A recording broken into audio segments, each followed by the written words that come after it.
Alrighty then. Yeah. Successful Indie Author 5-Minute Focus, episode 471. The author services that I use. And let's try a sideways shot. There's my hand. There's Stanley. There he is. There's my good boy. Alrighty then. Let's see if we can get this set up where it's, yeah, this is kind of weird. Anyway, other services. First and foremost, I'd say BookFunnel. It's what I use for giving stuff away for free, for Reader Magnet, for building my newsletter list, for selling audiobooks. I do sell audiobooks on through BookFunnel, and there I keep 100% of the revenue. So that's once you pay your $150 for the year, you get all kinds of great things from BookFunnel. I distribute my books through Amazon, mainly for ebooks. For sometimes I'll go wide with certain series, and I'll use draft to digital for that because I don't make enough that it makes sense to go direct to Apple or Barnes & Noble or Kobo. If I did make more, I have more wide sales, then I would go direct, but draft to digital makes it easy, and the time investment, it's a time investment getting it set up in the first place that I'm not willing to invest at this point in time. That's what it is. Because once you've done it a few times, it takes 15 minutes to upload a title. Easy day, right? Well, not so if you haven't set any of them up yet. That's my give and take at this point in time. I use Ingram for paperbacks as well as Amazon. I use Amazon for paperbacks that are delivered exclusively to Amazon. I do not check the expanded distro. I go through Ingram for other wide books, and I don't have all my books on Ingram, but I do have all my paperbacks on Amazon. Bowker for ISBNs. When you're in the U.S., you have no choice. That's a monopoly, and it's just what you have to do. So Bowker for my ISBNs, manage my dashboard there. I use Stencil for quick graphics. A little bit more involved, use BookBrush. BookBrush is a great program that's easy to use because I am a graphic moron. So I have people who help me too because I'm such a moron.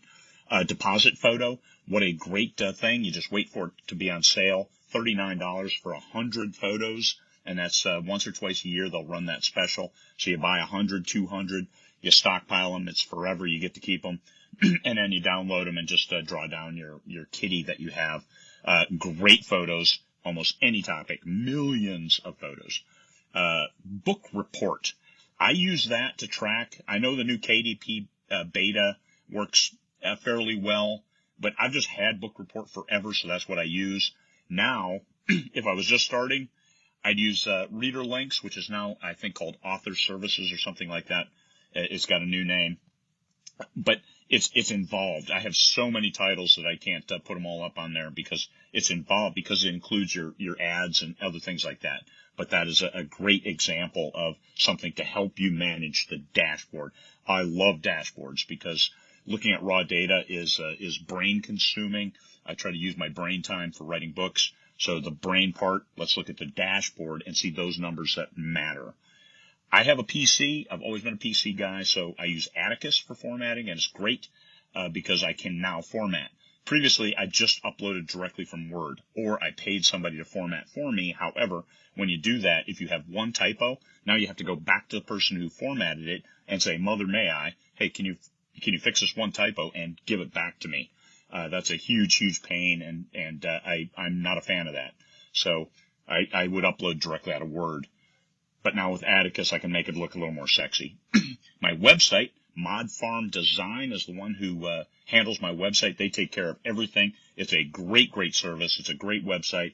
They fend off all the evildoers who are trying to get in and do weird things to your website and take over. And we did have one penetration that lasted a few hours, but they were on it.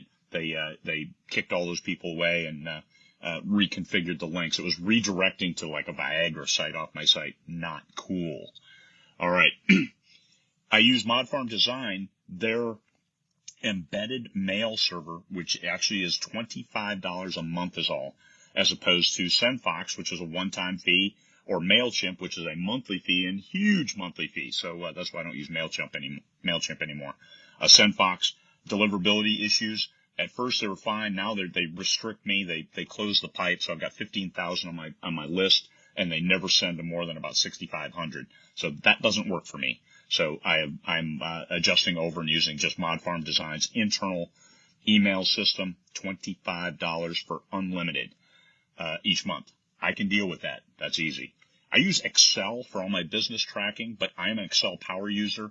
As a business consultant, we used Excel with our clients, and we helped walk them through, and we did a lot of weird things with their data to help them better understand their data, trend it to make sure that they understand. I track all of my tax information, my royalties, my expenses, my money that has to flow out to co-writers, collaborators, information about each of my series, like a concordance for my series. That's also in Excel. My overall book tracking, my word count per day, all of that is in one spreadsheet because I like it. I keep it open all the time. And then finally, Publisher Rocket I use for some research. I will use Google. I will use Amazon to use certain search terms to find stuff that's there. So anyway, here's what I use for my business each day.